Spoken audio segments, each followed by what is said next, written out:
Et si tu te lançais dans l'entrepreneuriat en 2024 ? Très souvent, je coach des personnes qui ont envie d'entreprendre, qui ont envie d'avoir cette liberté, mais aussi envie de vivre cet espace qui est vraiment un espace de créativité, l'entrepreneuriat.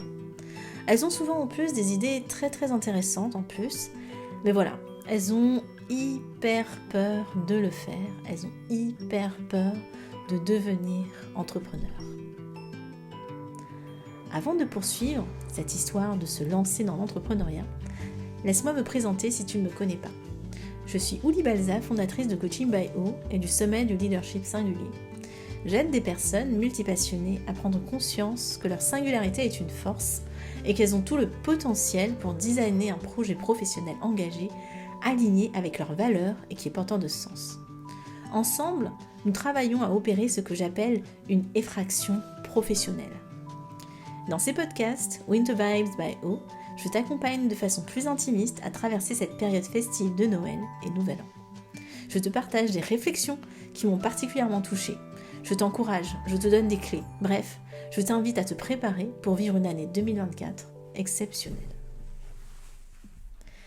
Aujourd'hui, je m'adresse donc particulièrement à toi si tu souhaites te lancer dans l'entrepreneuriat, mais que tu as juste hyper peur de le faire. Déjà, c'est quelque chose de très très normal comme réflexe. Il s'agit de quelque chose de totalement nouveau pour toi en fait, d'entreprendre. Et tout l'enjeu est que cette envie d'entreprendre soit tellement plus forte qu'elle te donne des ailes, qu'elle te donne les ailes dont tu as besoin pour t'envoler. Pour ma part, c'est en 2017 que j'ai décidé de quitter l'univers du conseil, où pourtant j'évoluais vraiment très bien, pour me lancer dans l'entrepreneuriat. En fait, je dis ça, mais en fait, je ne me suis pas vraiment lancée dans l'entrepreneuriat à ce moment-là. Je voulais surtout partir d'une feuille blanche, en fait. C'est vraiment l'image que j'avais à l'époque. C'était ce désir profond d'écrire ma propre histoire. J'avais comme le sentiment que jusqu'alors, ma vie avait été toute tracée, que j'avais pas vraiment décidé de ce que je voulais faire, que j'avais suivi les conseils, évidemment bien sûr, de mes parents. J'ai eu la chance de vivre une enfance plutôt privilégiée à Madagascar. J'ai fait ma scolarité à l'école, puis au lycée français de Tananarive. Et donc, la suite logique pour mes parents, entre guillemets, c'était de poursuivre les études en France. C'était de m'envoyer à l'étranger, dans une grande école. Et comme je ne savais pas quoi faire, mes parents m'ont poussé à choisir une école de commerce. Ils me disaient comme ça, en fait, tu auras le choix, tu pourras faire ce que tu veux si tu as une école de commerce. Et comme tu ne sais pas ce que tu veux faire, eh bien vas-y, fais prépa, fais une école de commerce, HEC, etc. Par rapport à ce parcours et ce choix de mes études, je n'ai pas vraiment de regrets. Même si, rétrospectivement, bien sûr, j'aurais pu faire des études beaucoup plus alignées avec ma personnalité, avec mon style et avec mes forces. Toujours est-il que je suis devenue consultante et que pendant une dizaine d'années, j'ai été dans ce milieu et ça m'a plu en fait d'être consultante pendant plusieurs années. Mais en 2017, j'ai décidé d'opérer cette effraction professionnelle. En opérant cette effraction, je me suis rendu compte que l'entrepreneuriat était l'aventure qui s'affrète à moi en fait de façon la plus logique. Je voulais quitter le monde du conseil, je voulais quitter le système, je voulais sortir de la boîte et c'est finalement l'entrepreneuriat qui est apparu comme une solution, comme un chemin évident à ce moment-là. Et donc si c'est quelque chose qui toi t'appelle aujourd'hui, le fait d'entreprendre, mais que tu as tellement peur, j'aimerais te donner 3 conseils pour avancer avec plus de sérénité dans cette direction. La première suggestion, c'est de gagner en clarté. En fait, on a vraiment souvent peur de ce qu'on ne connaît pas, ou de ce qui est vraiment flou encore pour nous, qui n'a pas de contour. Donc par exemple, si on prend l'exemple très récurrent de la peur de l'insécurité financière, par rapport à ça et la notion de clarté, la question c'est combien as-tu sur ton compte en banque en fait ? Combien de temps est-ce que tu pourrais vivre avec ce montant-là si tu ne gagnais pas du tout d'argent pendant un certain temps avec ton projet entrepreneurial ? Autre question, c'est combien as-tu besoin d'avoir sur ton compte, du coup, pour te sentir en sécurité? Parce que il y a la sécurité financière, mais il y a la sécurité, on va dire, psychologique. Quelqu'un qui a 10 000 € en banque, pour certains, ça va être beaucoup, pour d'autres, ça va être pas du tout assez pour se lancer dans l'entrepreneuriat. Donc toi, c'est quoi le niveau dont tu as besoin pour te lancer dans l'entrepreneuriat? En fait, on n'a pas du tout, en fonction de qui on est, la même notion d'aversion au risque. Donc première suggestion, c'est gagner en clarté. Deuxième suggestion, deuxième point, c'est concernant cette peur que je rencontre souvent, ou que plutôt rencontrent souvent mes coachés, c'est la peur du regard des autres. Ils se disent, mais que vont en penser ma famille, mes amis, et même, ils se posent même la question, et c'est peut-être ton cas, que vont penser mes anciens collègues? Selon moi, il y a vraiment un travail de fond à faire là-dessus, évidemment. Mais déjà, avant, c'est vraiment de comment tu vas faire pour t'entourer de personnes qui vont croire en toi.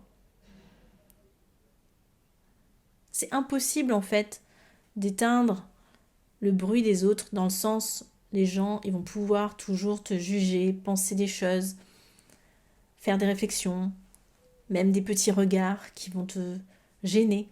Mais c'est plutôt finalement toi, dans ta zone à toi, où tu peux avoir de l'influence.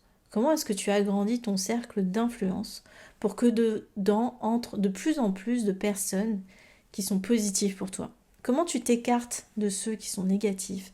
Et comment tu vas pouvoir identifier des personnes qui croient en toi, qui veulent te voir épanoui, et comment tu les intègres au fur et à mesure dans ton cercle, dans ton quotidien, dans tes amis, dans les gens que tu vois tous les jours et avec qui tu travailles. Car c'est ça vraiment l'essentiel. C'est avec qui tu passes tes journées en fait. Donc par rapport au regard des autres, c'était le deuxième point, c'est finalement de travailler vraiment sur les personnes qui t'entourent. Enfin, ma troisième suggestion, c'est par rapport à la peur de se tromper, la peur de l'échec. Alors déjà, je te rassure tout de suite, ou je ne sais pas si ça va te rassurer en fait, mais tu vas te planter. Si tu te lances dans l'entrepreneuriat, forcément, tu vas te tromper. Et d'ailleurs, je te souhaite même de te planter en fait. Je te souhaite de te planter souvent dans tes projets. C'est Samuel Beckett qui disait, je me souviens plus exactement de la citation, mais il disait fail again, but fail better. C'est voilà, échoue, échoue, échoue encore, mais à chaque fois, essaye d'échouer un peu mieux. Et donc je te souhaite effectivement de te planter souvent, parce que ce sera le signe que tu auras tenté des choses, incroyables, des choses qui vont te tirer vers le haut, des choses qui vont te pousser hors de ta zone de confort. Si tu ne fais que des choses hyper faciles, tu ne te plantes jamais, peut-être que tu n'as pas suffisamment été en dehors de ta zone de confort, en tout cas que tu ne l'as pas suffisamment étiré. Et en fait, l'échec, tu l'entendras souvent, mais en fait, on peut te le dire, l'objectif c'est plutôt que tu l'expérimentes. C'est par l'échec en fait qu'on apprend très très vite en entrepreneuriat. Et du coup, j'imagine que toi, tu as envie d'apprendre très très vite. Alors justement, là-dessus, si tu as envie d'apprendre justement très très vite, et je vais clore mon audio là-dessus en espérant que ça t'aura donné des idées, des clés sur comment dépasser certaines peurs d'entreprendre, je voulais te dire que je t'invite, si tu as envie d'apprendre très vite, à participer à mon challenge de rentrée, le challenge Starting Block Challenge, qui démarre le 18 janvier prochain. Parce que dans ce challenge, on va parler de sujets professionnels, donc aussi d'entrepreneuriat. On va travailler aussi sur le mindset, on va travailler sur les habitudes, on va travailler sur le sujet de la créativité. Ce sont des piliers dont tu as vraiment besoin pour oser te lancer dans l'entrepreneuriat. Sur le sujet du mindset, par exemple, le mindset de l'entrepreneur, c'est vraiment cette confiance, cet état d'esprit d'échouer par exemple. Comment tu intègres ça? Cet état d'esprit d'échouer, d'apprendre de ses échecs, qui est un état d'esprit un peu différent de celui qu'on peut avoir au quotidien si on n'a pas du tout été dans ces milieux et dans cet inconfort. Sur le sujet des habitudes, c'est un sujet qui est juste tellement essentiel et tellement clé en fait quand on entreprend. On a besoin d'énergie, on a besoin de focus, donc les habitudes, on en a besoin, on a besoin de clarté. Et ça, c'est quelque chose qu'on va travailler dans le challenge. On va travailler tous les jours sur les habitudes. Et sur la créativité, on va bosser aussi sur la créativité. On en a besoin aussi pour entreprendre en fait de la créativité. La créativité, c'est cette chose qui peut faire la différence entre toi et tes concurrents. C'est aussi une énergie, la créativité. C'est une énergie qui se cultive pour évoluer dans son business, je trouve, de façon beaucoup plus vivante et donc de façon beaucoup plus intéressante. Donc si tu as envie de t'inscrire, si tu as envie de participer à cet événement et de retrouver toute la team Coaching by O aussi qui sera avec moi, je t'invite à t'inscrire en dessous, au-dessus de cet épisode. Et je te donne rendez-vous très vite aussi pour un nouvel épisode des Winter Vibes. À très vite!